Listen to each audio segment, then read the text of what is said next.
कि तेरे गिरने में भी तेरी हार नहीं, कि तू आदमी है अवतार नहीं। जी हाँ प्यारे बच्चों, आपके गिरने में आपकी हार नहीं, क्योंकि आप आदमी हैं, अवतार नहीं।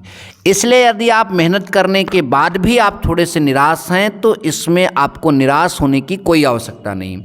जितना हो सके उतना आप मेहनत करिए, फल आपको ज़रूर मिलेगा और आपके मेहनत के रास्ते में मैं आपका साथ पूरा दे रहा हूं। इस वीडियो के माध्यम से हम लोग UP board exam 2024 class 12th chemistry में बहुविकल्पी प्रश्न सॉल्व करेंगे हेलो एल्केन और हेलो एरीन चैप्टर का। बच्चों पहला क्वेश्चन हमारा जो है इस पाठ में है एल्किल हैलाइड का सामान्य सूत्र। देखिए एल्किल हैलाइड की अगर बात करें, एल्केन जो होता है उसका सामान्य सूत्र होता है CnH2n+2। ये एल्केन होता है बच्चों, ध्यान से समझना मेरी बात को। अब एल्केन से एक हाइड्रोजन कम करके उसमें एक हाइड्रोजन जोड़ते हैं, तो जब एल्केन से हाइड्रोजन कम होता है तो वो एल्किल बनता है। क्या बनता है? एल्किल। तो सूत्र क्या होगा? CnH2n+1, क्योंकि एक हाइड्रोजन कम हो गया तो ये हो गया एल्किल। वो एल्केन था, ये एल्किल हो गया। अब उसमें एक हाइड्रोजन जोड़ दीजिए तो बनेगा यक्स। तो फार्मूला होगा CnH2n+1 × X। ये हो गया आपका एल्किल हैलाइड। बच्चों कभी कभी इतना जो एल्किल है इसको R से रिप्रेजेंट कर देते हैं तो फार्मूला बन जाएगा RX। कभी कभी आपका क्वेश्चन में RX भी दिया जाएगा। तो पहले प्रश्न का जवाब होगा CnH2n+1X। ऐसा कोई तो ऑप्शन होगा, दूसरा ऑप्शन CnH2n+1 × X। बच्चों अगला क्वेश्चन दिया है कि C3H6Cl2 के संभावित समावयवियों की संख्या ज्ञात कीजिए। तो हम इसके संभावित समावयवी बनाएंगे।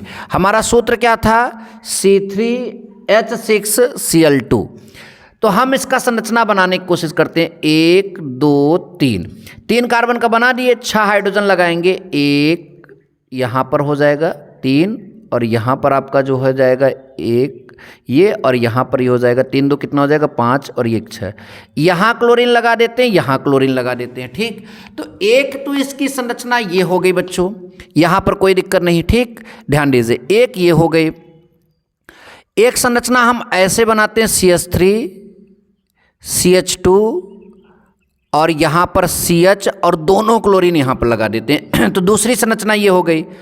तीसरी संरचना बच्चों ये हो जाएगी Cl CH2 Cl CH2 फिर CH2 फिर CH2 Cl, तीसरी संरचना हो जाएगी।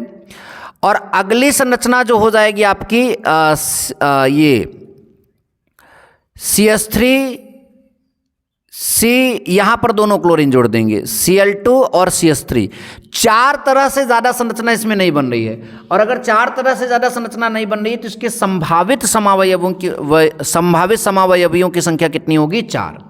तो ये आप यहाँ पर इस तरह से कैलकुलेट करके बता सकते हैं कि इसका उत्तर कितना होगा? 4 नंबर। नेक्स्ट प्रश्न है कि पराक्साइड की उपस्थिति में HCl और HI के प्रति मार्कोनी काफ नहीं दिखाते हैं, क्योंकि पराक्साइड की उपस्थिति में HCl और HI जो है मार्कोनी काफ जो है यौगिक नहीं दिखाते। तो कौन मतलब कि मार्कोनी काफ यौगिक नहीं दिखाते, उसका क्या कारण है? तो ऊष्मा, यहाँ पर इसका आंसर हो जाएगा क्योंकि ऊष्मा शोषी जो है ये जो है HCl और HI के प्रति जो है मार्कोनी काफ नियम नहीं दिखाते हैं पराक्साइड की उपस्थिति में। ठीक, ये ध्यान दीजिएगा। नंबर नेक्स्ट प्रश्न है बच्चों कि HBr का योग इसके साथ सरल है। HBr जो है हैलोजन अम्ल है और उसका योग करना है, तो किसके साथ सरल है ये हमें यहाँ पर बताना है। तो देखिए HBr का जो योग है एल्कीन के साथ सरल है, और एल्कीन में कौन से एल्कीन की बात अगर यहाँ पर हम करें तो एल्कीन में आपका जो है CH3CH double bond CH2।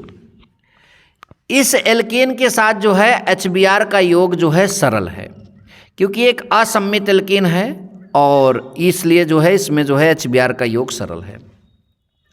Number next है आपका विहाइड्रोजनीकरण में अभिक्रियाशीलता का क्रम है। जो विहाइड्रोजनीकरण होता है उसमें अभिक्रियाशीलता का क्रम क्या होगा, ये हम सबको यहाँ पर जो है बताना है। तो देखिए आपको मालूम होना चाहिए अभिक्रियाशीलता का क्रम जो है उसमें आयोडीन जो है वो सबसे ज़्यादा रिएक्ट करता है, क्योंकि उसको लूज करना बड़ा आसान है, वो जाकर रिएक्ट कर जाएगा, ठीक, क्योंकि उसका आकार बड़ा होता है, वो वहाँ से जो है हट जाएगा। तो ये Ri जो है यानी एल्किल आयोडाइड का सबसे अधिक होता है, उससे कम एल्किल जो है ब्रोमाइड का, उससे कम एल्किल क्लोराइड का, और उससे भी कम एल्किल फ्लोराइड का। यानी इस प्रश्न का उत्तर नंबर 2 जो है सही हो जाएगा। क्लोरोबेंजीन की अपक्रिया क्यूप्रस ऑक्साइड की उपस्थिति में अमोनिया से कराने से क्या प्राप्त होता है? जो हमारा क्लोरोबेंजीन है उसकी क्रिया हम क्यूप्रस क्लोराइड की उपस्थिति में कराएंगे। किससे? Cuprous chloride. तो बच्चों ध्यान से देखिए, क्लोरोबेंजीन का अगर हम यहाँ पर सूत्र बनाएं तो ये क्लोरोबेंजीन है, ये क्लोरोबेंजीन, ठीक। क्यूप्रस क्लोराइड किसकी उपस्थिति में? क्यूप्रस ऑक्साइड की उपस्थिति में कराते हैं, ठीक। किसकी उपस्थिति में कराते हैं? क्यूप्रस ऑक्साइड की उपस्थिति में हम जो है इसका जो है रिएक्शन कराते हैं CO2O, अमोनिया से कराते हैं। तो अमोनिया क्या करेगा? अमोनिया का एक हाइड्रोजन क्लोरीन लेकर हट जाएगा और NH2 उसमें जुड़ जाएगा। NH2 उसमें क्या हो जाएगा? जुड़ जाएगा। जब NH2 उसमें जुड़ जाएगा तो इस तरह के कंपाउंड का नाम क्या है? एनिलीन है। तो एनिलीन आपका ऑप्शन में है, ये आपका सही जवाब हो जाएगा। नंबर नेक्स्ट है कि निम्न यौगिक के द्विध्रुव आघूर्ण का बढ़ता क्रम, निम्न में यौगिक के उनके द्विध्रुव आघूर्ण का बढ़ता क्रम है, मतलब किसका द्विध्रुव आघूर्ण सबसे ज़्यादा होगा, ये हम सबको यहाँ पर बताना है। इस सभी में से सबसे ज़्यादा द्विध्रुव आघूर्ण किसका होगा, ये हमें यहाँ पर जो है बताना है। तो देखिए यहाँ पर जो है चौथा वाले का यानी पैरा डाइक्लोरोबेंजीन, पैरा वाले का द्विध्रुव आघूर्ण सबसे अधिक होगा, पैरा डाइक्लोरोबेंजीन का द्विध्रुव आघूर्ण सबसे अधिक होगा।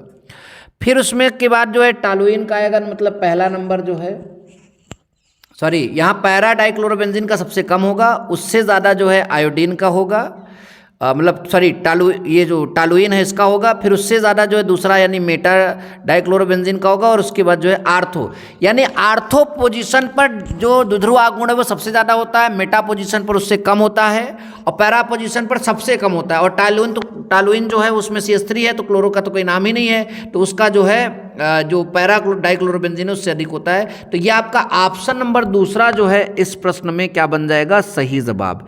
इस प्रश्न में ऑप्शन नंबर दूसरा जो है क्या बन जाएगा? सही जवाब। ये बात आप ध्यान दीजिएगा, ठीक।